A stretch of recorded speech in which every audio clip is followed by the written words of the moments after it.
Hello everyone, welcome to episode 127 of Press Any Key. I am your hostess with the nunstis, Pat Navarano. With me as always my co-host, Mike Burke. He's here digitally tonight, sitting right next to me. It's AI Mike, everyone. Say hello to AI Mike. My wonderful fiance Liz on the ones and twos. Everyone Hello. give it up for Liz. If you like anything you see here tonight, go ahead, like the video, share it around with your friends. Be like, hey, I like this podcast. And then your friends will like add it to their playlist and they won't ever touch it. But hey, it's a thought that counts, right? And if you want to join our conversation, go to our comment section below, or you can click on the link down there and join our Discord, and we have lots of fun in there. Lots of good times.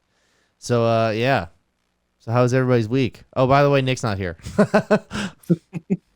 If you couldn't tell. If you couldn't tell. I feel like, have you seen the Olivia Rodrigo, like, fan meeting things? Like, the VIP tickets are basically, it's a screen of her. Like, it's a TV screen, and she's, like, in a different room, and the people are, like, literally doing, like, a full-body Zoom call with her. Wait, what? Why? So what kind of psycho shit that's is what this? we're doing here tonight. Wait, why? That's weird. Why would she do that, though? I truly don't know, but I saw a bunch of people who were like K-pop fans, and they were like, "Hell yeah, full body like meet and greet." With, like, Yeah, but apparently K-pop it's super fans common are in like that. a different breed. Like they're so down with stuff like that. A different breed. So actually, it's funny you bring up Olivia Rodrigo, because have you seen the video of her screaming into the microphone? Oh, her clean scream. It's a choice. The first time I've ever heard some of scream be clean. Like, I don't know who on her team told her that that was a good idea, because on my timeline, it was nothing but people like, I'm talking like I saw one post have 36,000 likes of her just chewing her out, being like, damn, yo, this is one of the worst things I've heard in my life. Like, I actually saw positive support for it. I mean, you would, though, because you're in her main demographic. That's you know what true, I mean? yeah. And like it creates a sense of community to rally behind that. But you know better because you actually listen to metalcore. I do. And I listen to metalcore. And Mike doesn't listen to metalcore. However, I listen to enough screaming people. I've heard enough screaming memes in my day, okay, to know what's going on out there, all right? But on Thursday, we went and saw Memphis Mayfire We did. at House of Independence in Asbury. And the reason why we went was because it was one of those things where I got a targeted ad. You know what I mean? And like, it was $20 to go to the show. So I hit up my one friend who I knew likes the music like that. And we, the three of us go down to the show. Now, Mike, do you remember Memphis Mayfire in 2012? Big band, big hits. Big band, one of the biggest bands going. Big hits. You know, to be fair, they were a big band, but there really is only like one or two songs that you're like, yeah, that's a fucking Memphis Mayfire song. I feel like all of them, you know, like I just don't feel like they ever had it to get to the other side to really, you know what I mean? And it was evident in that room that night, because that room is only, as far as I understand, is only a 500 cap room, and I would say at least 300 people were there. I would say that. You know what I mean? That's I don't not horrible. Not horrible, but also I saw this band used to play to thousands of people per night. I Yeah. mean, like, The cap is 500. yes, cap is 500. So No cap. no cap. There was no cap. That is But correct. yeah, so but anyway, so we're doing all this shit talking though, and we end up meeting the singer, Matty Mullins, and we hung outside with him around the back of the venue, because that's just where our parking spot was, for like an hour, and he was a really cool Yeah. dude. No, that was I awesome. can't tell if he didn't smell like alcohol, but he was very loosey goosey. Could just be like adrenaline rush getting off stage. Okay. I don't know. Sure. I've never been on a stage talking to the person who's been on a stage, so you tell me. I don't know. After I get off stage, normally I'm like, nobody fucking talk to me for at least 15 minutes, please. I need to like decompress, and like, I just use my voice for 2 hours straight. The last thing I want to do is have a thought about speaking. Hour conversation with Exactly. That's the other thing too. Is I hate when I get off stage and people are like, first of all, I hate involving alcohol with anything to do with my voice. So like, when everyone's like, let's take shots before the show, no, not for me. And then afterwards, after I've done all that singing, you think I want to just fucking start having drinks? No. Every show, I always drink water. Remember the last one we went to, Liz? Everyone was like, come on, Pat, we want you to enjoy yourself. I was like, you guys think I've done all this? Also, and but I like haven't tell that to myself? the 10 milligram gummy you had in the I'm too car damn too. old. Well, that's true too. That's the other thing is that I guess the way I have fun after shows is by doing gummies. So like after I get off stage and like the venue starts to clean out and we start to get our stuff together, I'll eat like a 5 or 10 milligram gummy and then go out. You know what I mean? And I'll just sip water for the rest of the night and just bask in the glory of of our achievements. So, not a great segue, but Speaking of basking in the glory of your achievements. Oh boy. Ashton Kutcher and Mila Kunis, God forbid any Hollywood celebrity rests on their laurels. You know what I mean? They always got to have something to fucking say. And boy, what a miscalculation this was, huh? Dude, my favorite part of this is you can hear the clicking of the mouse that she's moving through her PowerPoint slides that she's like reading. Oh, that's someone prepared for her. Yeah, it's not. It's like, oh man. Yeah, you can hear it's either the first time that like Mila Kunis speaks that you can hear an audible like laptop click to like go to the next slide. So I have the article here from CNN Entertainment, and the headline is Ashton Kutcher and Mila Kunis say they're aware their letters on behalf of Danny Masterson caused pain. Boy, you didn't just dig the hole deeper. You picked the fucking golden shovel to dig the hole with. So I don't know if so most people know is in the news this weekend is that rapist Danny Masterson is serving 2 consecutive 15-year sentences on 2 charges of rape. I don't know any of the evidence or any of the ins and outs of this trial. I didn't follow it. Although the only thing I know is that it's very hard to prove to get a rape conviction on someone, and to get 2 back-to-back 15-year sentences is kind of fucking unheard of.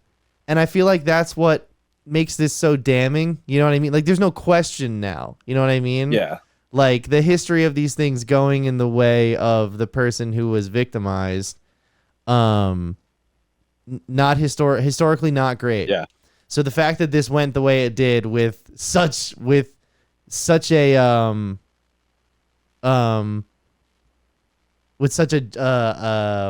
just outcome, we'll say that. Right, where we so seldomly get an actual just outcome. Yeah, thanks. Thanks for saying that. That's what I wanted to say. Yeah. One of the other things that had happened with this was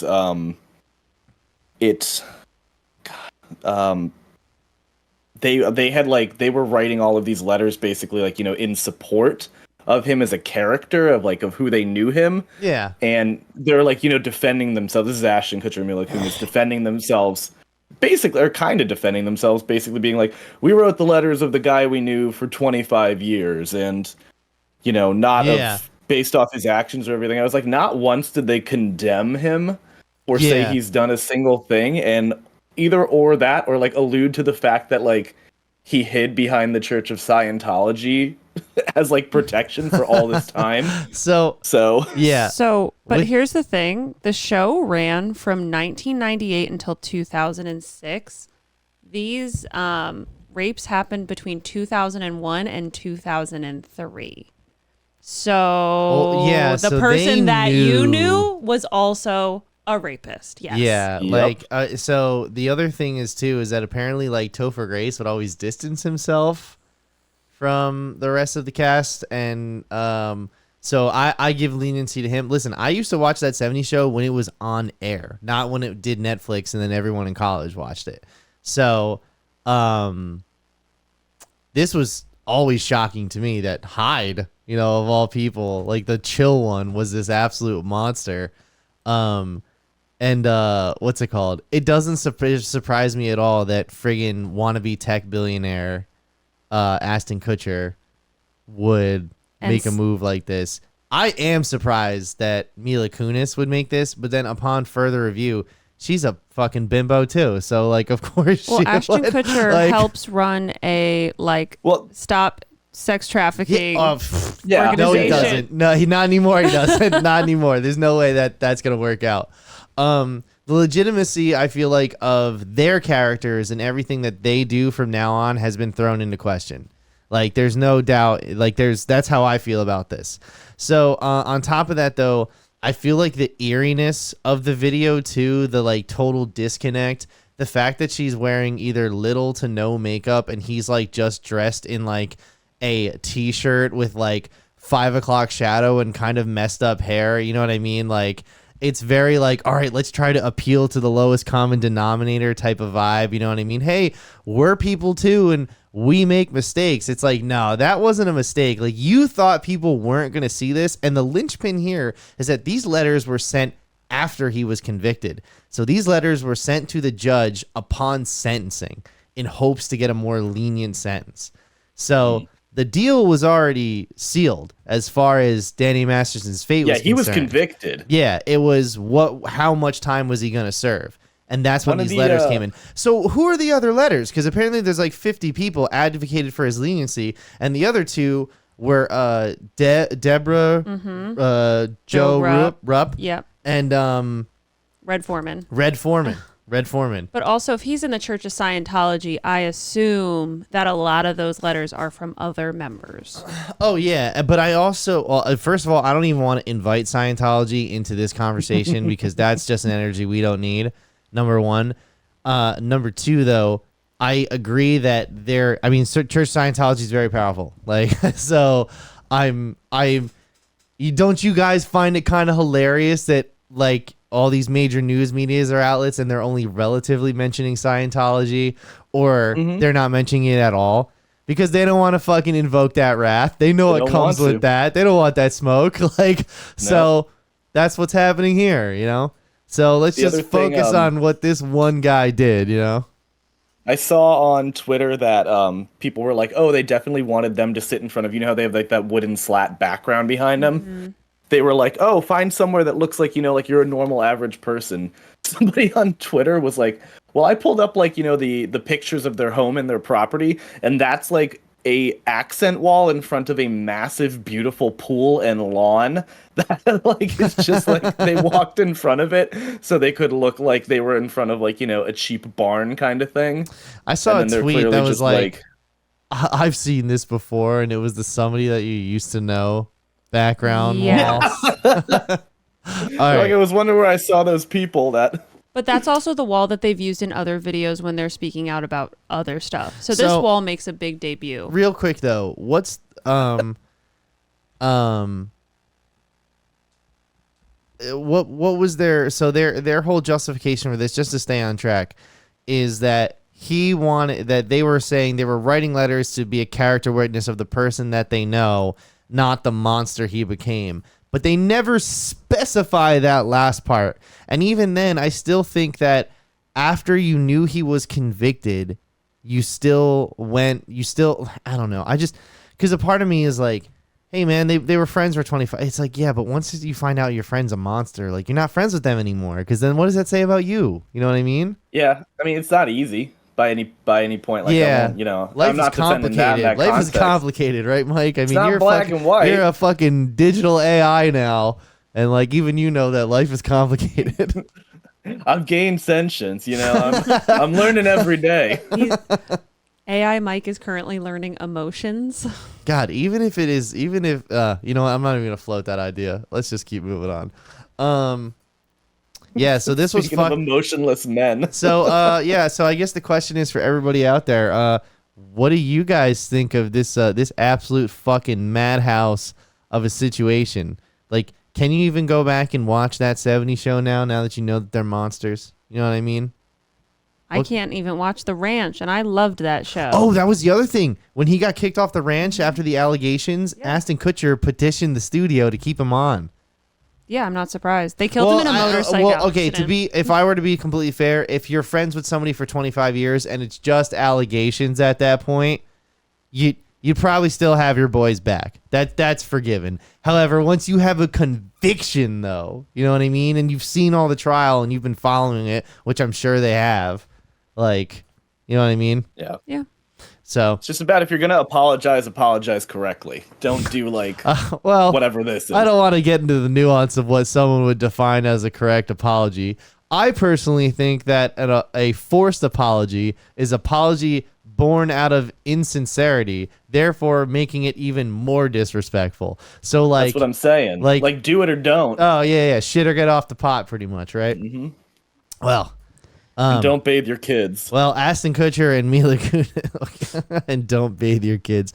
They don't. Ashton Kutcher and Mila Kunis, not to be outdone. I find this I don't find this to be as heinous or as vile. We'll use the word vile as an act, but this is just lead singer syndrome gone crazy. So you guys like Jimmy Fallon? I hate him. I was gonna say up until about a week ago. Well, okay, Mike. No. Why do you hate Jimmy Fallon? Because I remember Jimmy Fallon being funny. Well, now that I say this, I was like, I remember Jimmy Fallon being funny when I was in high school, and that's because I was in high school. There you go. Like he was like on SNL. He's okay. I just feel him in like the Tonight Show or everything he does. Everything is so shoehorned, so unfunny. It's so just like saccharine and trying to look at this header image that they picked. Yeah, like look at the way all this is edited together with like, listen, what Jimmy Fallon did was like, you know, he was fucking annoying. Don't get me wrong, and I think what his producer said to that one person about their weight was inappropriate as well. But he's not this level of monster where we need to like Castro Black bar his eyes out and like Jokerize his face. Like he's not that much of an animal. No, but he's I just really an do asshole, enjoy and that. he's an addict and an asshole. Like, so apparently, it's common knowledge behind the scenes of the Today Show that there are, quote, good Jimmy days when Fallon's wit and charm and creativity are on full display, and bad Jimmy days. And this was a bad Jimmy day, according to the employee. Like, what? It's like water cooler They talk. say, It's like, guys, Jimmy's on one today. Watch out. he's on one. They say Fallon seemed to be confused during the rehearsal that day in 2017 when he crossed out jokes on a piece of paper he was folding, riffed with the audience for a bit, then quizzically looked back down at the same sheet of paper. He couldn't remember that he just crossed it out himself, the employee says. I was like, oh my God, he's drunk. He seems drunk. He doesn't know what he's doing. This could be awful. This could be the end of the show right here. Another staffer says they too witnessed the incident from the live studio feed inside their office. So, that seems a bit innocuous, right? Like, but then it gets worse. According to 2 current and 14 former employees. God damn, bro. Like, that's a lot. The Today Show has been a toxic workplace for years. Dude, the show's only been on for fucking 9 seasons. Dude, he's a bad man. He's far outside the boundaries of what's considered normal in the high-pressure world of late-night television. They say because, like, you know that Conan's basically had the same crew for, like, fucking 20 years, right? Yeah. Because he's great. Because he's awesome.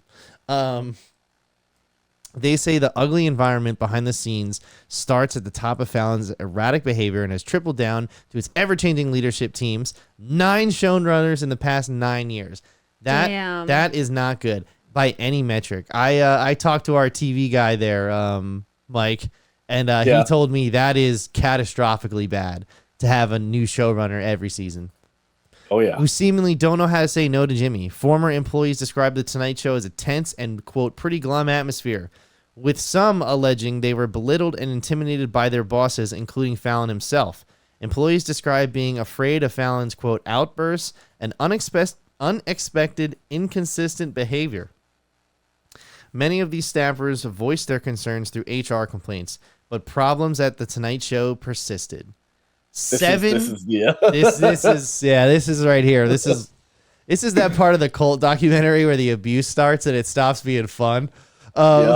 7 former employees say their mental health was impacted by their alleged experiences working at the Tonight Show. These staffers say it was commonplace to hear people joking about, quote, wanting to kill themselves, and that they would refer to guests' dressing rooms in the office as, quote, crying rooms, because they would go there to let out their emotions when they were upset with their alleged mistreatment. God fucking damn it. That is brutal. It's just the sentence like, I want to go kill myself. I'm going to go hang out in the crying room. And the other guy's like, sick, Bob's in there, but like give him 15.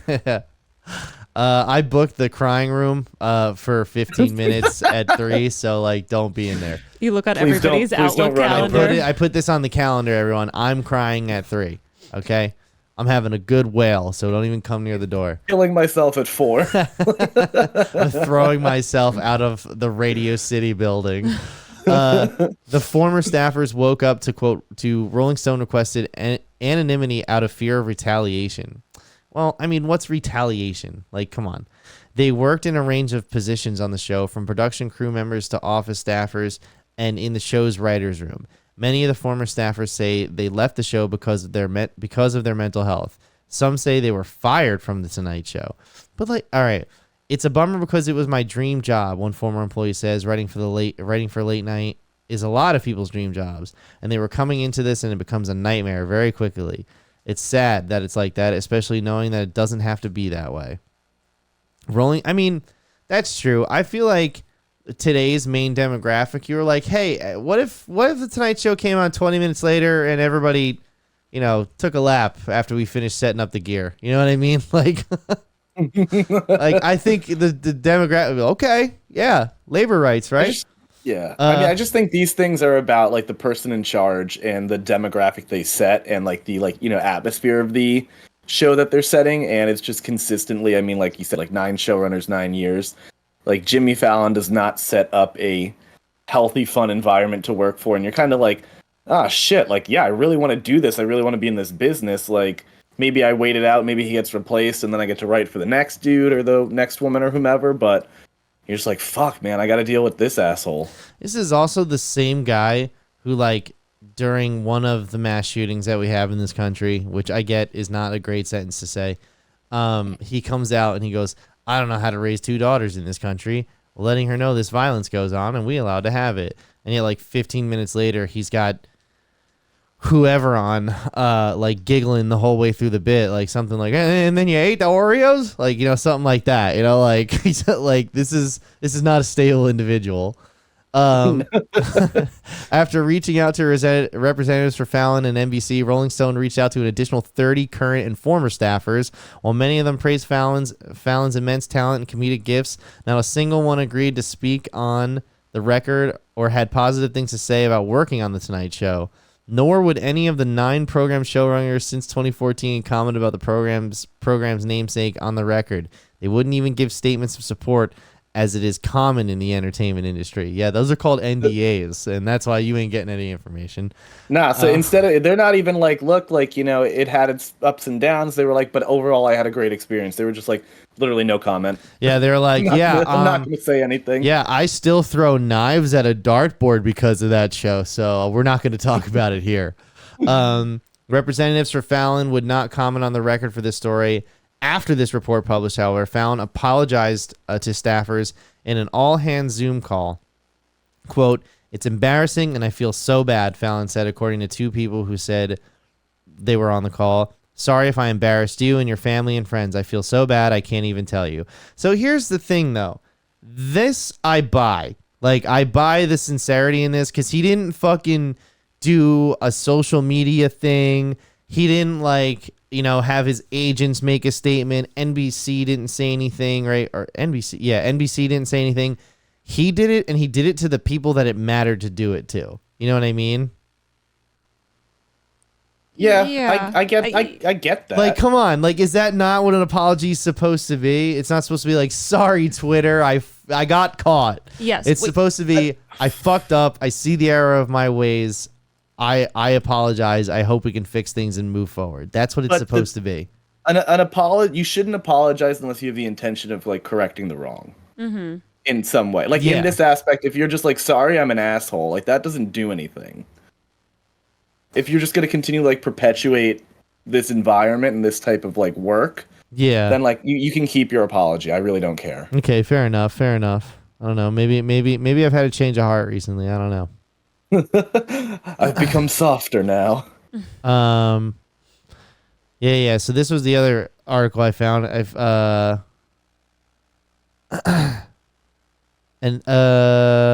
Widespread fear voiced their HR concerns. Yeah, this thing just says during the Zoom call, Fallon reportedly stressed that Miller, who took over as the showrunner on March 22, was a great leader and wouldn't be going anywhere. There have been no formal complaints during Miller's tenure, according to the source who spoke at Vanity Fair. So this guy who currently has a job is like, what the fuck did I do? Why are you bringing me into it? Yeah, then it said, I want the show to be fun and should be inclusive to everybody. It should be the best show. Which, I mean, honestly, it should be. It's the Tonight Show. You know what I mean? Right. Previously, a spokesperson for NBC released a statement that defended the program but did not mention Fallon. Of course they would. We're incredibly proud of the Tonight Show, and providing the respectful working environment is a top priority. Makes sense. Totally makes sense. Representatives for Fallon and NBC did not immediately return vanity queries. So yeah, I think this is water under the bridge at this point. You know what I mean? What do you think this is going to do for the podcast he's doing with all the other late night hosts? Ooh.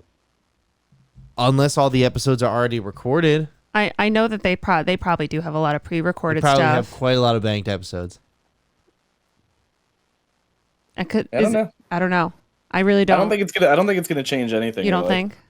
Mm-mm. Well, I mean, would they not talk about it? I feel like that, like, see, here's the thing is that these guys that are in like linear television in Hollywood, they don't have content brain. You know what I mean?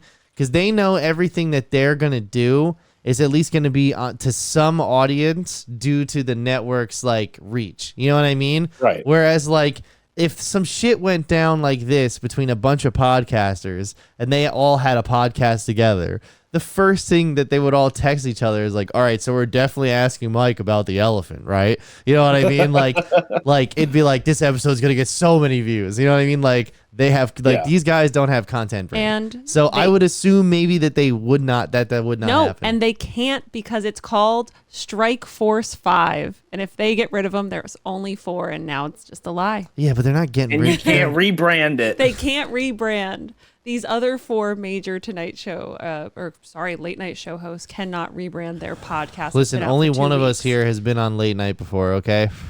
Okay. So yeah, and you were on Jimmy Kimmel, so I was on the other Jimmy show. You were Let me good. tell you what. That clip only got 24,000 views, and let me tell you something. Although that it wasn't a big hit, I'm proud of that. However, they took it down because it didn't look great on the channel to only have 24,000 views. Oh well. Man, what a fucking bummer. So, speaking of bummers, speaking of fucking bummers, I gotta tell you guys, it is rough having. I keep saying no movies are coming out, but there are movies coming out. It's just I don't care about them because I just feel like after Talk to Me, it just flatlined. Does anybody else feel like that? Yes, It dropped. I got actively upset today, thinking about how I have not had movie theater popcorn, and that meant just we have not been to the movies in over a month. I mean, I could use the Skittles break, so it was nice. But like The Nun 2 came out this weekend, and I mean, I'm not going to see that shit. But it just made me think for a second, like, damn, we really haven't been to the movies in like over a month Since we saw Talk to Me. Since we seen Talk to Me, yeah, pretty much. You really could they didn't save shit for this, for September, end of August, September. Like the middle, I know summer blockbusters were trying to do our thing, but goddamn, they could have pushed one of these. Yeah, and like they just didn't, you know what I mean? And here's the problem is that like I know we've been talking about making some changes around here, but just a part of me is like, dude, August would have to be like the month that we do all the fun ideas because like I don't want to see any of this fucking garbage that's coming out now. Like I'd never recommend any of this bullshit to people anyway. You know what I mean? You're like, if someone's like, Pat, how's The Nun 2? I'd be like, what do you mean? Why would you want to see that anyway? Like, you know what I mean? Like, why are you even asking? Why are you asking me this? What the fuck is wrong with you? It's a nun movie. It's The Nun. You know what I mean? Did you like the last one? How do you think it's gonna be? Yeah. What did you think? I'll tell you what's gonna happen. For 90 minutes, it's gonna be dark. there's going to be a nun, and there's going to be a bunch of sudden bursts of music. And that's going to be it. It's going to be a big old haunted house for 90 minutes. That's all it is. Like, why the fuck do you want me to go into some elaborate breakdown or like what I felt? It's not worth it. You know what I mean? No. Like, it's just not. I was really hoping that I would Google this and the reviews would just prove you wrong, that this is for some reason doing really If well. it was, I would have gone and seen it. The Google reviews are at, there's 425 ratings and it's at 3.2. 3.2. Better than Metro's rating, that's for sure. Don't bring Metro into this. But yeah, no, I don't want to fucking see that shit. Like that. And there's some other shit that's coming out too. I don't even know. Either way, my point is that in the month of August and September, stay home and fucking rewatch The Sopranos for the third time, because that's what I'm doing, and I'm balls deep in season 2 right now, and it's wonderful. And I'm loving it. I'm loving it. Anyway, somehow I was supposed to make this segue into this fucking Rotten Tomatoes bullshit. Oh, I was gonna say I have one for you. Okay, go ahead. This has a 45% on Rotten Tomatoes. Oh, okay. I mean, And that's then kind of lame. You could just be like, but I was speaking of already Rotten on the Tomato- Sopranos bit, so if you could have been like, "Hey, you know what else has spoiled potatoes? Oh no, Rotten Tomatoes." Italians or some shit. I don't know. Anyway, listen. Good try. Yeah, it was there. a solid. Yeah, it was a solid try. It was the old college try. So Rotten Tomatoes in some hot water.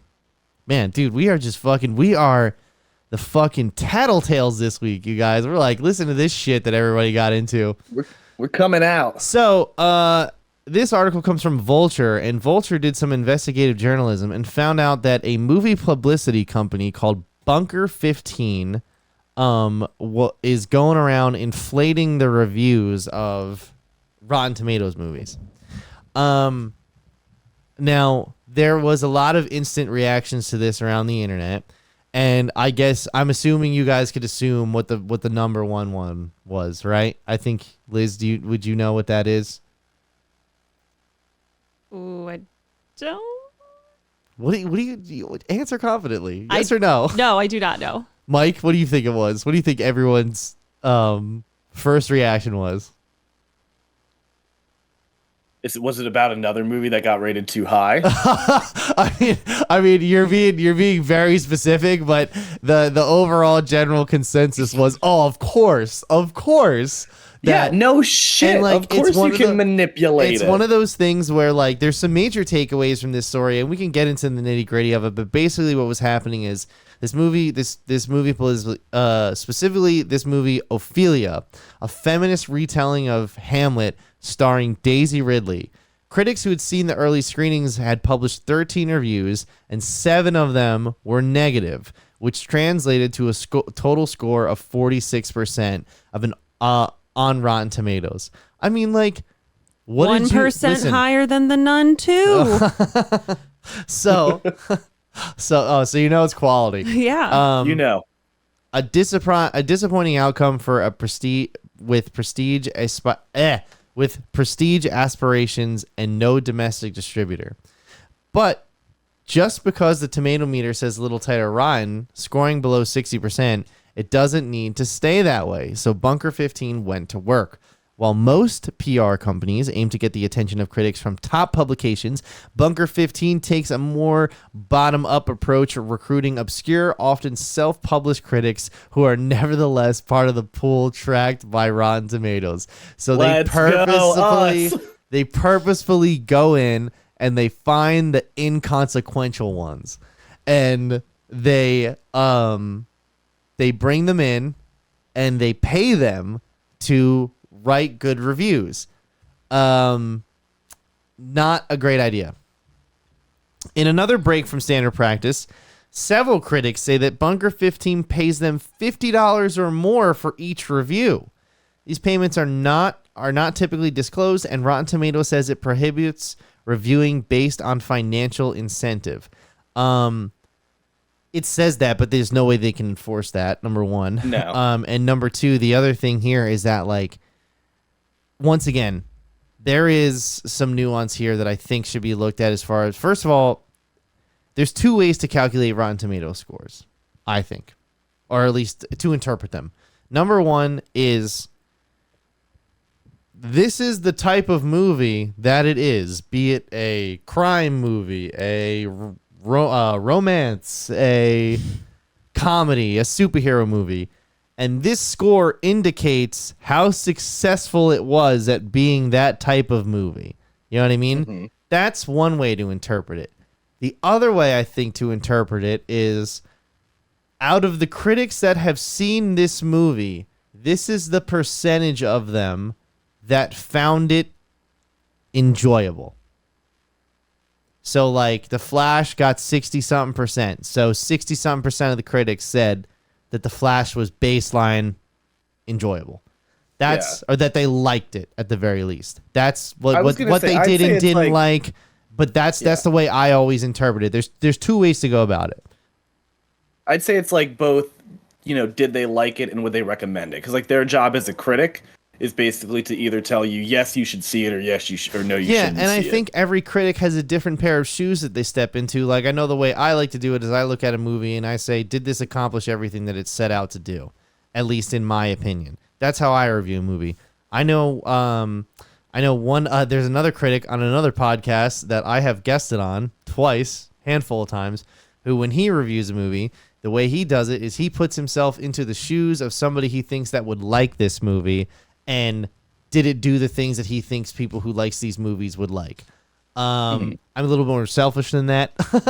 So care about me. I care about my me enjoyment. And my enjoyment. Like, whereas I just don't think that's the case with a lot of critics on Rotten Tomatoes. A lot of them are also high on their own supply too. So let's not all this is a game. So that's why you have to, like, always go through, and, like, you showed me how to do it, actually, is where it's like you go in and you look at the critic review and then you look at the top rated critic review, which that's usually gives you a more accurate answer. Yeah. And I didn't know you could do that. You literally just click on it, right? And, yeah. But that actually shows you, like, the people who give a shit about movies are, like, respected critics. Yeah. Not just the people who are the Bunker 15 $50 hires going in and, like, reviewing a movie. I never really look into. I'm sure it's like a fucking Visa gift card too. It's not just like $50 cash. It's tax. It's like $48.25. Yeah. I've never really looked into Rotten Tomatoes. Can you see, like, what reviews they leave for other movies, like a Uber situation? You can click on like an Uber situation. You can click on the critic, and then you can see what scores they gave movies, and if they would say it's rotten or. So is that how they figured out all these people were, like, paid off? Actually, we'll get to that. Okay, cool. So, in October of that year, an employee of the company emailed a prospective reviewer about Ophelia. It's a Sundance film, and the feeling is that it's been treated a bit harshly by some critics. So the teams involved feel like it would benefit from a more input from different critics. Quote, more input from different critics is not very subtle code, and the prospective critic wrote back to ask what would happen if he hated the film. The Bunker 15 employee replied that, of course, journalists are free to write whatever they like, but that, quote, super nice ones are the more, and there are more critics like this than I expected. Like, but that they like the super nice ones, often not agreed to publish bad reviews on their usual websites, but to instead quarantine them on smaller blog that RT never sees.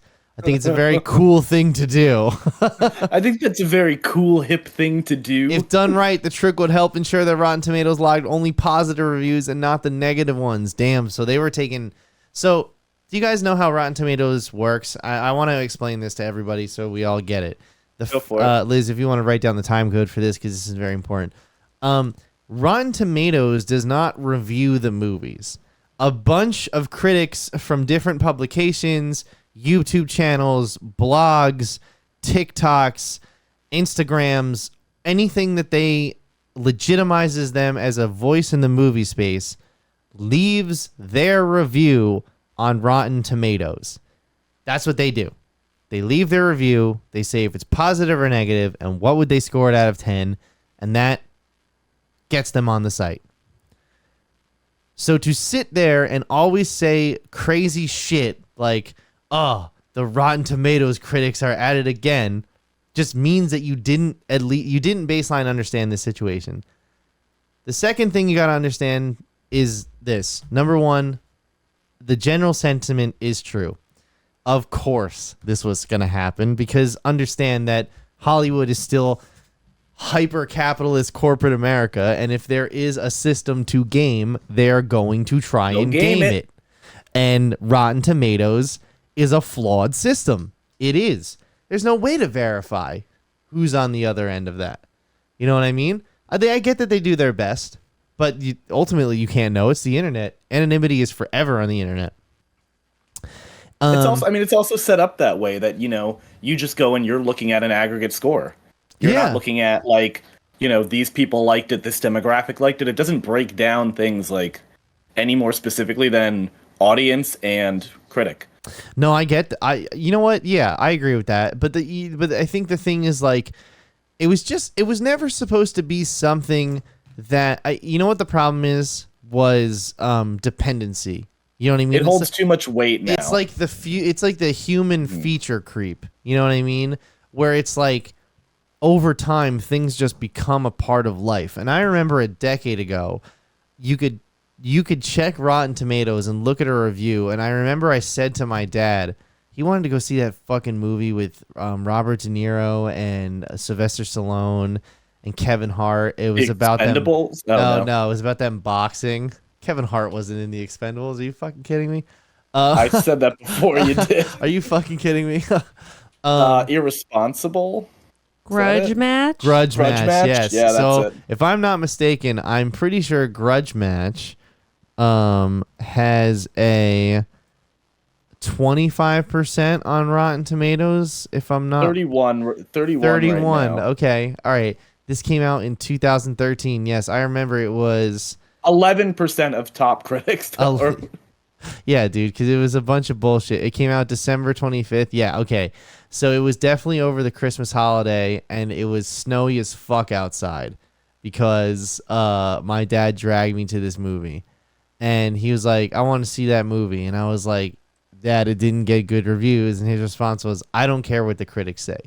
Nowadays, though, 1/3 of ticket sales could potentially be affected by the score on Rotten Tomatoes. That is wild. That's crazy to me that people put that much stock in the number that they see. And to be fair, my rule used to be if it's got a 50 or over, I'll see it in theaters. Okay. But nowadays it's really, if anything interests me. You know what I mean? Like we saw that new what was that other one that we saw?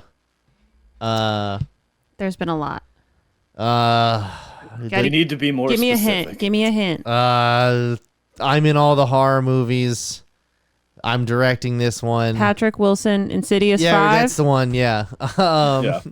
We saw Insidious 5. That movie was fucking stupid. That movie, like, it was not good. And I think it only scored like a 30 something on Rotten Tomatoes, and yet I still went to go see it. You know what I mean? But I also do this, So, you know what I mean? Like, Mike, how do you feel about the Rotten Tomatoes meter as a whole? I mean, I think I'm not going to lie, it's something that I look at and I take into consideration when we're like looking to, when we're having our like back end conversation. You know what's the good way? It's just checking the vibes. That's all it is. It's checking the vibes. It's checking the vibes. Does this movie pass the vibe check, I feel what you do with it and how you kind of preface it to us actually really works, because you're kind of like, okay, like the pre-release or the early releases, they're like, okay, it's going good. We're getting like an 80, we're getting this, and then you see that after number it properly fucking comes out, you just see that number going down, and you're like, okay, so more of the reviews are coming in. People that are less like snooty hoity-toity are reviewing this, and it's coming in more accurately. But yeah, no, you're absolutely right. So the one question I did have for you guys is, before we get off this topic, off the top of your head, what movies do you think that came out recently that have had inflated reviews, or TV shows? I think anything that's like, I mean, I'm gonna go like, I think Barbie's probably had an inflated review, not from the sense of not to undermine the like the elements of Barbie and the movie that it is, but I think when it to me is the Taylor Swift syndrome of things. It's like that fandom is gonna go in there and fight tooth and nail to make sure that shit does the best and that shit is at the top. Like we're gonna see this with the Taylor Swift Eras tour movie. Okay, that's what you meant. I thought you meant the demographic that exclusively gives sad using teeth. Yes, but I think it's that same kind of thing. I think they're gonna be like, look, it's like a diehard fandom, and it's like, there is a fandom and like a like almost like a little bit of like a cultism around it in a good way. Liz, like, that people just latched on. Liz, what about you? I'm trying to think, but all of the movies that I've enjoyed this year, so like we have Spider-Man, we have Guardians of the Galaxy, we have Barbie, we have Oppenheimer. Remember, this happened in 2018, so this has been going on for the last 5 years. You want to know what movie I keep thinking of that I can't get away from? What movie? Thor: Love and Thunder is the first one that comes to mind for me. Dude, that movie is ass. Yeah. Another one that I think of is Star Wars: The Last Jedi. I absolutely think that one has. I don't think that movie's necessarily bad, but it absolutely is not as good as it is rated. At least I don't think so. No, nowhere close. I think there's some other ones too. Moonlight. No, I'm kidding. Moonlight. No. The Revenant. No. Yeah. I mean, that movie's good, but it's too fucking long. That's really its only problem. I don't think that movie's got any problems with reviews. Either way, yeah, there's definitely some. Potentially. No, I don't think so because I like that movie. No, just say it. What movie? Potentially the female Ghostbusters movie that came out in fucking 2016. It's possible. I've seen it. It's atrocious. I think it has like a score in the 70s though. And like, you know what I mean?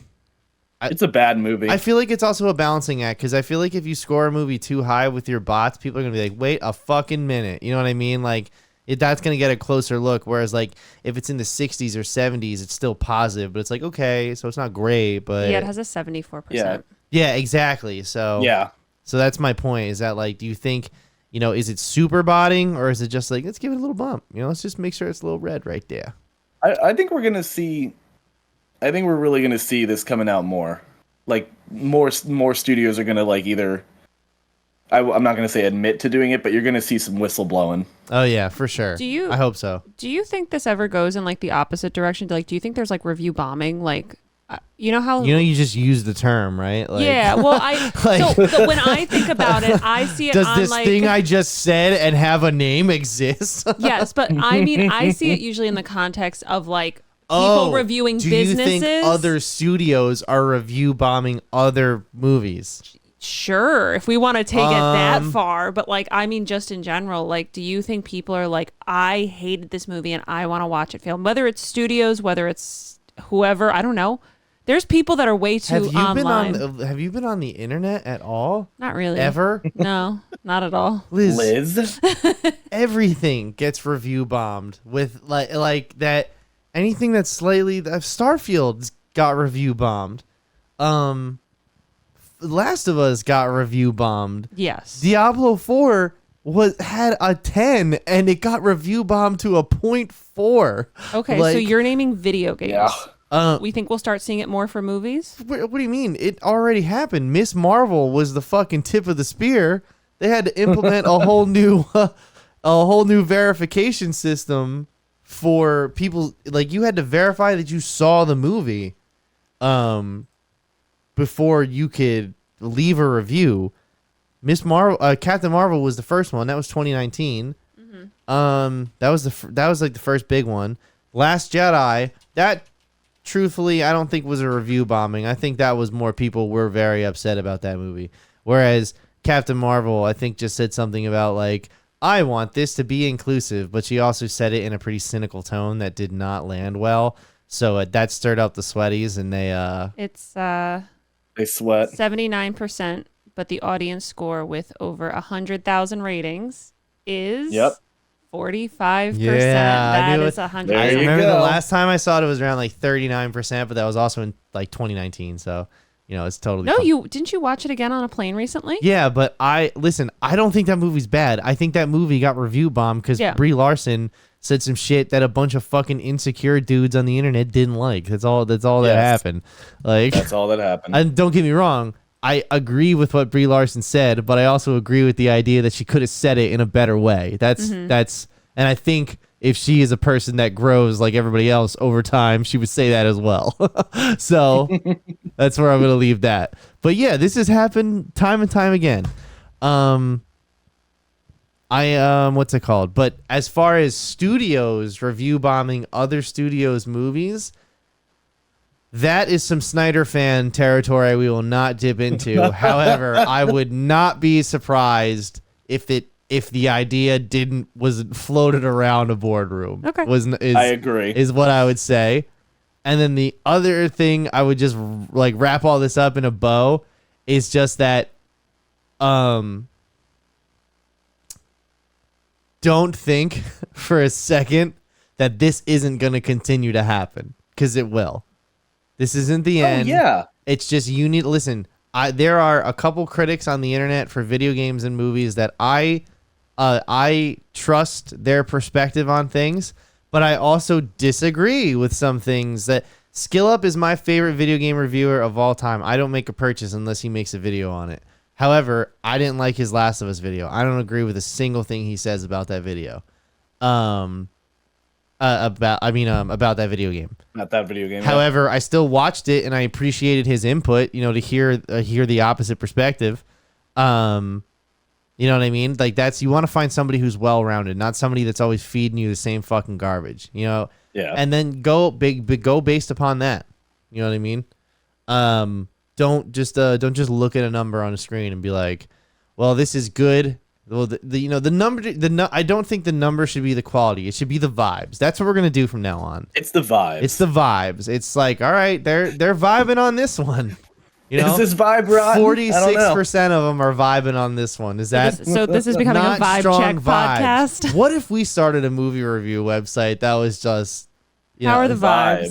how are the vibes, or is it vibing? You know what I mean? We'll figure it out. Movie vibes. Movie vibes. Damn. All right, we're gonna cut this part out. Anyway. Shit! Don't tell anybody. So I got a good transition. oh, okay, hit me with it. Speaking of company feeding us the same shit. Oh, wow. Quite a strong statement, actually. So, yeah, we're going to talk about Starfield now. Listen, I am a child of the early to mid 2000s, okay? Of God. Of God. I was born God, baby girl. I guess I was a 90s baby, you know what I mean? But it's not the same as like I didn't form a personality until the early 2000s. You know what I mean? And I feel like that was all the same for you guys as well, right? Oh no, I was a crazy 5-year-old running around in the 90s. Yeah, but Liz, that doesn't mean you have a personality, though. Oh, I was You know what great. mean? No, I was great. Okay, okay. Cut our I'm just teeth saying in, you didn't have the nuances of taste and stuff like that. Speak for yourself. Okay. Anyway, Jesus Christ. All right. So I have entitled this segment just called My Starfield Experience, because truthfully, Starfield is just like every other Bethesda game that I've played ever before, ever. I have played Fallout 3. I have played Fallout New Vegas. I have played a bit of Skyrim, and anything else? I played the Wolfenstein games, and I guess Doom is Bethesda, but that's really id Software. Bethesda's just the publisher. Yeah. But this is a Bethesda developed game, and let me be the first to say that it really is. It's a return to form for Bethesda in the sense that all of their games since Skyrim have been dog water. Fallout 4 kind of fell flat on its face. Wouldn't you agree, Mike? Dude, I loved Fallout New Vegas. Like, yeah, Fallout New Vegas is one of my favorite games. I could not tell you the amount of hours I put into Skyrim. That's what it Fallout. feels like, dude. It feels like I'm playing New Vegas again, and it's so refreshing. That's good, but yeah, because Fallout 3 was great. Fallout 4, oh my god, did they miss the mark? I feel like in their leap to get it to work on the next generation consoles, they scaled back what you could do quite a lot, and they made a lot of odd choices. Yeah. But you're coming in positive with this. Like, I am coming in positive, actually. So here's some stuff that I wrote down, and as I go through them, I'll give more details and stop me if you have any questions. So this is much more reminiscent of Fallout 3 and New Vegas. I said that before, but it's much more that than it is the Elder Scrolls, which is not surprising. I love the on-foot gameplay and the exploration of, pay attention now, the developed areas. That's all fun. Like going in, what's this city like? What's this fucking guy doing here? What's his job? What do these people do? It's not like fucking it's not like Star Wars where there's just aliens wandering around or like different species of thing, you know what I mean? Like it's all basically human or humanoid people. But it's just like it's almost like industrial sci-fi. Like think of like Alien. You know how they're basically like truckers in space? That's what this is like. It's got that vibe to it. I think I read something that said it was like NASA steampunk. The gunplay and the combat are also very fun. I'm not really into using the melee weapons, not really feeling that, but I am enjoying the guns quite a bit. The guns are fun. I do like the guns. Most of what I'm seeing is people are I mean, it's a Bethesda game, so it's going to be buggy, it's going to be inconsistent with performance, it's going to have its classic issues. I don't think you can get around that. I think when you're making games of this scale and of this caliber and just Bethesda, it's kind of like you expect it from Bethesda, and it's not horrible. Like, it's what makes it fun almost is like a kind of like, you're like, oh, look at this little like dude freaking out over here. You have a little bit of fun outside of like getting like, save locked in a place where you instantly die. But I think what I was hoping for with this game was kind of like what was it? Outer Worlds? Was that the Yeah, those are the Obsidian guys. They did New Vegas. Yeah, who, like you said, who did New Vegas. I really liked Outer Worlds, and I liked Outer Worlds a lot because of its limited scope of play. Like, there were limits to, like, you flew around and you could, like, jump planet to planet, but you weren't, like... It didn't suffer from what No Man's Sky suffered from, where there's vast amounts of nothingness and vast amounts of repeated, copy and paste bullshit content that doesn't make it fun. Yeah, like, no. There's definitely not... Like you said. There's definitely... Well, like I said, you got to be looking you got to go looking for nothing. You know what I mean? Like... Everywhere I've visited, because it's been on a side quest or it's been, some of the things I've heard is don't just mainline the quests. You know what I mean? Don't just do the fucking main quest immediately. You do, some of the side quests too. And that's how I've been approaching it. Like I joined a faction. I joined the Free Space Rangers or some shit like that. So I could go to combat with these one guys, and like so I could pick up a note that lets me get this ship, and you know what I mean. So I've been doing a lot of that. So I've been doing a little bit over here, so I can pick up this item and then go get this suit. I also exploited the glitch in the beginning where like you can just walk. You get that suit. You get that suit. I did get that, and now it makes everything less exciting because all of the suits I pick up are just not overpowered. I don't even think it made that much of a difference in the gameplay. It's just nothing lives up to it now. So so I've just capped off the suit. You can mod that suit and make it anything that you want it to be, but it's just it has the highest base stats I guess you can have. Yeah. So. And I think that, like, what you're describing is what I hear everybody loving about the game. The side content and the vastness of the world in the way of, like you said, if it's not in the main storyline, all of the stuff that has to do with these side characters, these NPCs, these other quests, these like, side quests, tangential quests are what really make the game fun. But a lot of people, it's one of those things where it's like a lot of people are like, look, I want to focus on that and I want to focus on the main quest, and I don't really care about too much like of the random exploration outside of like following kind of like, your quest markers or your quest log. I think, you know what,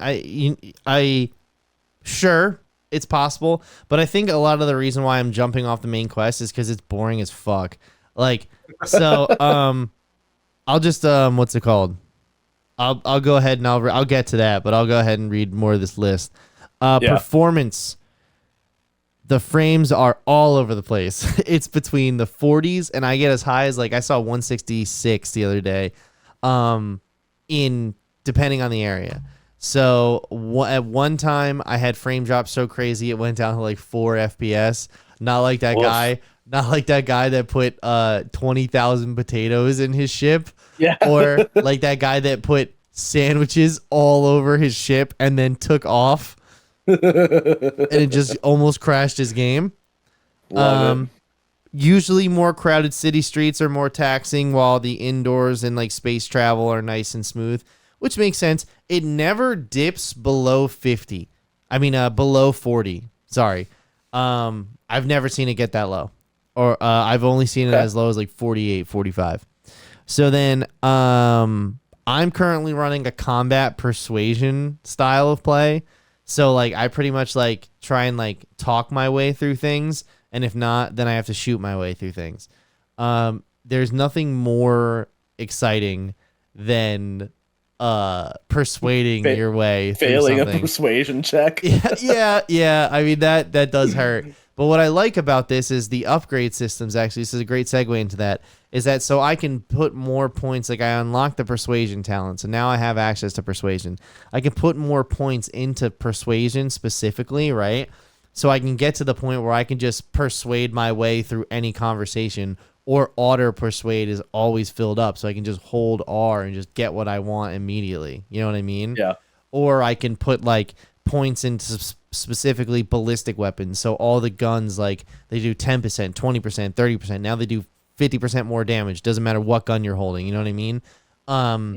Then on top of that, you can do, okay, now shotguns do 10% more damage. You know what I mean? You can build into really specific builds like piloting or jetpack or, your HP or your endurance. You know, there's lots of cool stuff you can just build right into and make it exactly how you want to play the game. But don't get it twisted. This game is very much you need to play it how you're going to play it, because you're not just going to bulldoze your way through certain situations. You know what I mean? Like, if you're a stealth build, you got to play stealth, because you're going to get fucked in face-to-face combat. If you're a face-to-face combat boy, good luck. Good luck getting around without being seen. And like, because, you can just steal shit and they will sick motherfuckers on your ass. And you can't keep what you got, and you have to give money to get out of the situation. It sucks. That's what I'm seeing a lot of the other like really positive reviews come out of it, is saying this game is fantastic for like the character design development and almost like role playing. Like, oh, that's right, bro. The character designing was crazy. Did you see that? Did you see that one British guy go fucking crazy over the pronouns? Dude. Yeah. Because we're fucking boring. We're boring. California groupthink.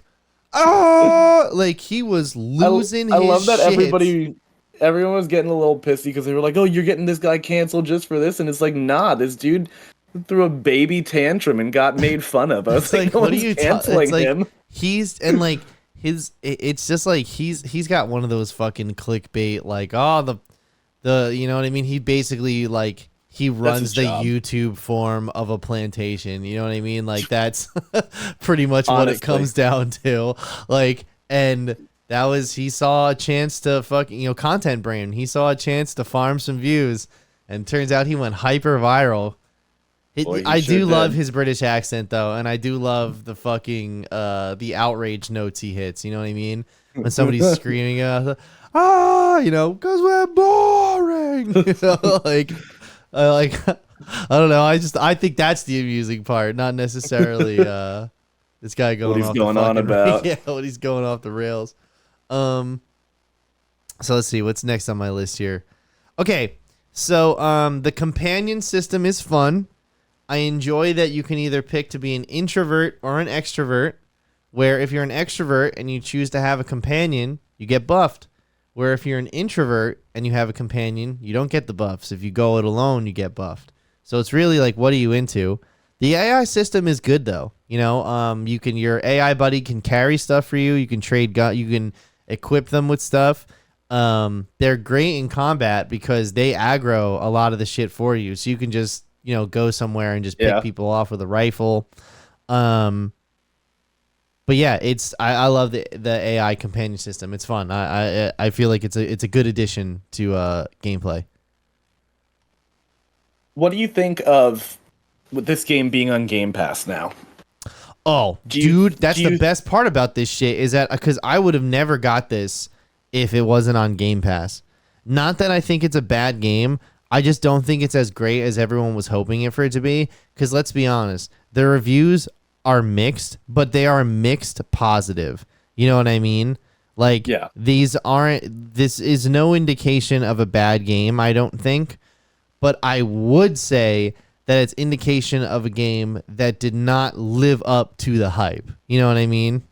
Right, and I think that it's going to net positively being out on Game Pass, because if you paid, like $70 for this game, and you're still running the same fucking engine as Fallout 4. Okay, so that's the other thing too. Much. It's not I know it's not the same, but you know what I mean. Yeah. It's not necessarily the same engine, but they updated the Creation engine. Now they call it Creation 2. And it's just like, come on, just fucking get a new one or go to Unreal, bro. Like, come on, that's what they really need to, especially if they're touting all of this next gen experience. The fact that Todd Howard is like, okay, well, get a better PC, like get good, spend money if you want to run this game. Okay, accurately. So that was the other thing too. So do you know the whole context behind that? Can you explain that for everyone here? It's just like he basically said that, I don't have the article with me on top of it, but it was pretty much kind of like, look, this is a next gen game. This is we're pushing the frontier. We're expanding the profile of what gaming can be, and you need to have a good gaming rig to do this. Right. Yeah, is that what he said? It's pretty much just like, I mean, I get it. Like, sure, if you were putting this out on a different platform, if this was an entirely VR game and people were complaining that it was choppy because they're running it on a moderate system, but you should be able to drop quality or, there are so many options under graphics that you can use that you should be able to run a game smoothly and get consistently around 60 frames. And people are just having a total issue with it in this game. And to me, that speaks to a lack of optimization rather than like have a good computer. Yeah. To an extent, of course. Like, I'm not expecting to be able to run brand new games on a 15-year-old machine by any means, but yeah, no. I totally get that. I will say this, it definitely it's funny how like it runs on Xbox really well, obviously, like you're getting 30 FPS or like a performance mode for 60 FPS or whatever. But oh fuck, what was I going to say? Or no, I think it's locked at 30 FPS on the console. Either way, those consoles are only worth like 2080s or something, you know what I mean? It's not like we're already 2 graphics card generations ahead of that. So like if it's optimized for Xbox, everyone's card that's above that should blow through it no problem, you know what I mean? Exactly. Yeah. It shouldn't be an issue. Yeah. So there's definitely some optimization, and I think having a new engine would certainly help, you know what I mean? The thing with that for me is that they've had so long. I mean, when did Fallout 4 come out? That's back in 2015. So we're almost a decade from Fallout 4. The fact that like they could have spent 5, 6, 7 years building a new engine, and then 2-3 years like building this kind of in tandem with it, but then another 2 years like in development with that. Like you could have had a brand new engine, or like you said, just go to Unreal. Well, so I'll be honest, I don't presume to know how game development works like fluidly, but I will say that you need to build the engine first to build a game that works within it. And the reality of the situation is that building a game engine is hard as fuck as well. You know what I mean? So, what's it called? I'm not surprised that Bethesda didn't build one. I just wish that they would. You know what I mean? Yeah, sure. It's not like you said. We're both not game designers. I'm not going to pretend to be like building a game engine is easy. I'm just thinking with the like level of resources that you have and the availability of you wanting to dedicate. Oh, okay, I see what you're saying. Yeah. Level. It's more than that. It's like yeah, if you were get just off your shit, fucking ass and give us something that's worth it. Yeah. If you were just a little shit company, I'd be like, that's fine. Like, don't do it. But it's Bethesda, for God's sakes. I was like, you re-release Skyrim every year, and you've made like GTA level profit with that. So yeah. Let's do something. So then, so here's the end of my positive stuff. Mm-hmm. The best game for me. This is a great game for me, and it's the best game for a type of person that doesn't have a lot of time, or rather, they like to maximize their time. So this is the best game to play while you're listening to other media, such as listening to other media, pretty much. So podcast, video, episodes of The Sopranos while you're playing Starfield. You can do that. This is the best type of game for it. Even in Far Cry. That's it. You know what? Actually, Mike, now that I'm talking about it, this game is I don't find this game to be as fun as Far Cry. I like because Far Cry is like anything goes. You know what I mean? Like I'll call in this fucking helicopter and get out of here and like jump in this boat and this whatever. Where Starfield has more like these executable like you know what I mean? Like it's a very curtailed experience, you know? Which to me is interesting for a game that they touted as like expansive and explorative. Yeah, to have like a very curtailed type experience. So two of the things though I should clarify: I have not done shipbuilding yet. I have not gotten to that point, and I have not done base building yet. I have not gotten to that point either. I heard the shipbuilding mechanics are extremely fun, extremely cool, and I saw I think I saw a tweet that was talking about how you like. I love when like people do this with games. They made a ship. They recognize that the AI for enemy ships will shoot at the center of your ship. Oh, I saw this too. Yeah, and some guy built like a fucking cube or something, right? He built the framework of a cube so that his ship would never basically be hit by any like enemy lasers. And I'm like, I love when you get like under the hood with that and learn that kind of shit in games. Like that's so cool to me. So and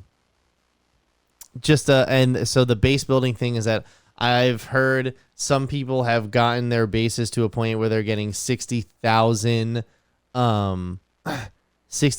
experience a minute, or some people are getting like 2,500 credits every 2 minutes or something like that. So they've figured it out. So there's plenty of YouTube videos on that already. And also going back to what I was saying before about how like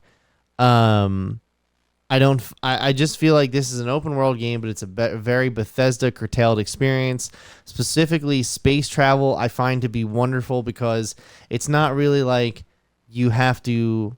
It's you're flying through space, and space is not that fun to fly through. Let's be honest; it's just a vast openness, right? And you got to hyper jump around and slingshot around planets and stuff, and you got to plan routes according to your fuel consumption and shit like that, right? And it is a set of menus. You know what I mean? You can pretty much be on the ground, pull up your menu, go to your mission, chart a course to where that is on the map by hitting the show on map key, right? Mm-hmm. And then if you can fast travel to it, you go ahead and you hit travel, and you go right there immediately, right? And you see and then there are times where you either have to board a ship, or you have to fight a fleet of ships, or you have to collect something that's out in space, or you have to go find something. So then you board your ship, you get into the pilot's chair, and you fly off into the planet, and it's a loading screen, and now you're out in space.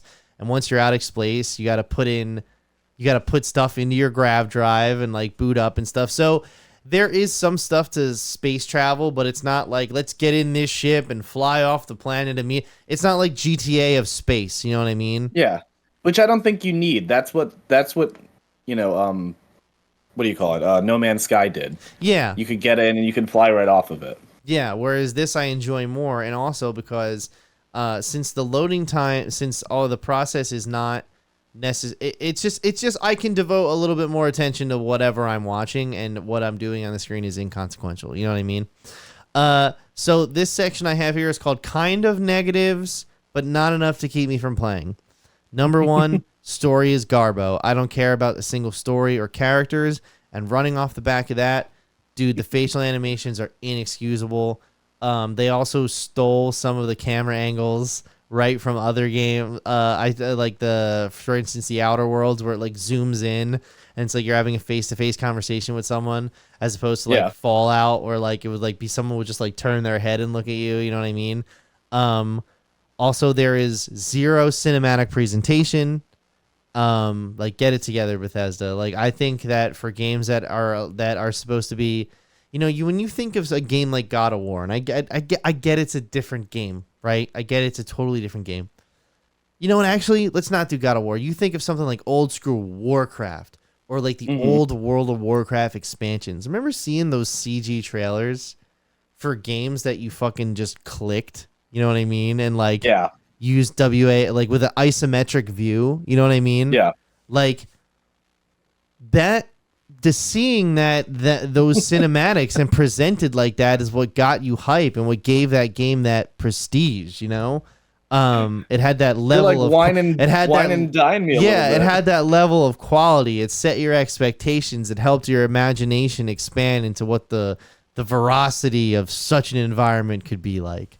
Whereas, like you think, and then in bringing back God of War, you think about it like this: like that game incorporates cinematics into its gameplay, right? So it not only compels you with its fun beat 'em up gameplay style, it compels you with its story and how it emotionally brings the viewer through the arcs of the characters.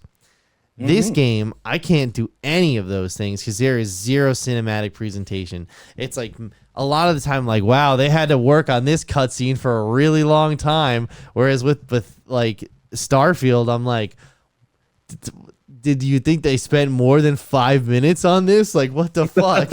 And I get a lot of that has to do with the skill, with the dialogue tree. But I've done dialogue trees in The Witcher. I've done dialogue trees in Assassin's Creed games. I've done dialogue trees in Mass Effect. Damn, yo, I say I don't like dialogue trees, but I play a lot of fucking good ass games with dialogue trees. I've played Skyrim. I've played New Vegas. I've played Fallout 3. And you want to know what? Like I get it. I get why, but those games I feel like did them better than this. Like I don't know. Maybe I'm being too harsh in that front. But I would say it just I feel like for 2023 and for a game that you need a fucking 1070 Ti just to get it to 30 FPS minimum on a PC. Like I just kind of feel like there should be a little bit more presentation. Yeah, I think that's what there's a lot of criticism about the dialogue in this game. Yeah, I can see why. Especially coming off of people. I mean, Baldur's Gate 3 is obviously still such a big game right now, and the depth of like dialogue and kind of conversation and fun that has, a lot of people are really. It's one of those unfortunate times to be like, oh shit, you're up against that, and you know that's knocking it out of the water.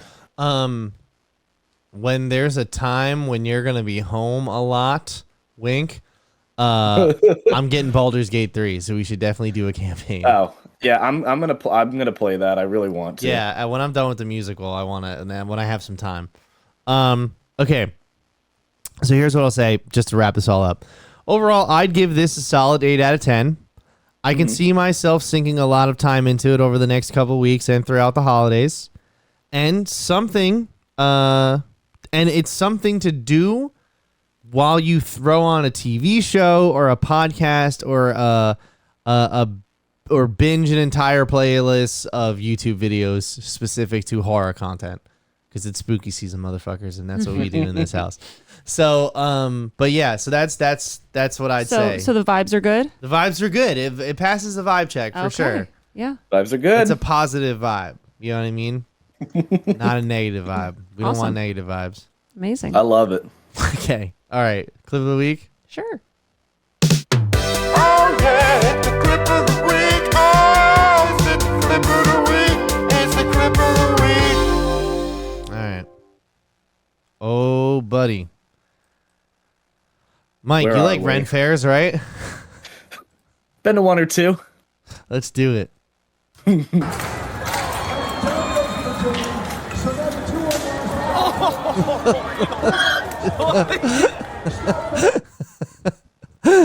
Oh shit! Wait, keep playing. Keep playing. What the? Oh, they try to pull it out of his head. Yeah, 'cause, you know, this guy was just like, I'm gonna go to the fucking fake Ren Fair duel and drive a piece of stainless steel into the back of this guy's head. Look at this. Look at this. Holy Look at shit! that. What did you think would He happen? was like, wow. It for that guy to go down like that, it definitely had to hit his head, right? Like it's in his head. Keep playing. Do we see blood? I like how these guys come in with flags. This guy. I love how this, like, they are pretending this is some sort of sanctioned sporting event. There have to be medics there, right? And these guys come out with these flags like they mean anything to anyone. That's what I'm saying. They're Like in big there yellow has to be like shirts. some sort of EMT there, right? You would think the fact that he tries to pull it out of this guy's head at first and then it's like, oh shit, hold on. Well, you see his legs move, so he's definitely not out cold. Watch his legs. Well, you know, he could be having that like response you have after you like are My dying. axe is in his nervous system. But yeah, dude, I love this. Look at this. This, like, you know what this is? So when I was a kid, right? And I'm gonna tell a story right now. It's not gonna take long though. When I was a kid, my brother pissed me off. I had to be like 3 years old, by the way, in this story. Okay. When I was a kid, apparently, I don't remember doing this. My brother Michael tells it the best. My brother did something to me to piss me off.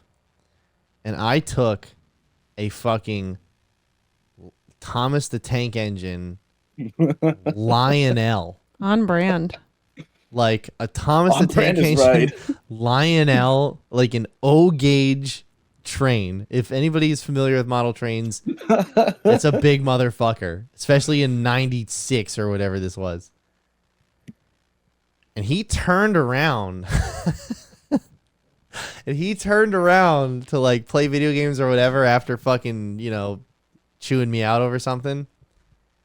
I guess if that's what 4-year-olds or 5-year-olds did. And and according to my brother Michael, I stood back and like wound up and over my head took this train and fucking whipped it at the back of his head.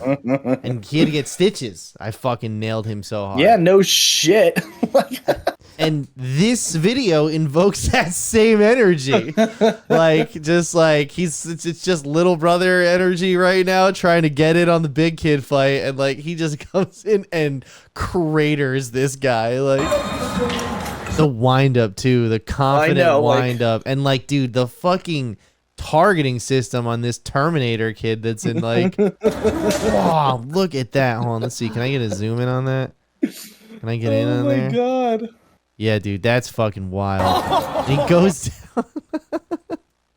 He just he goes down so slowly, and that's like so disconcerting to me. So from what at least this guy did survive.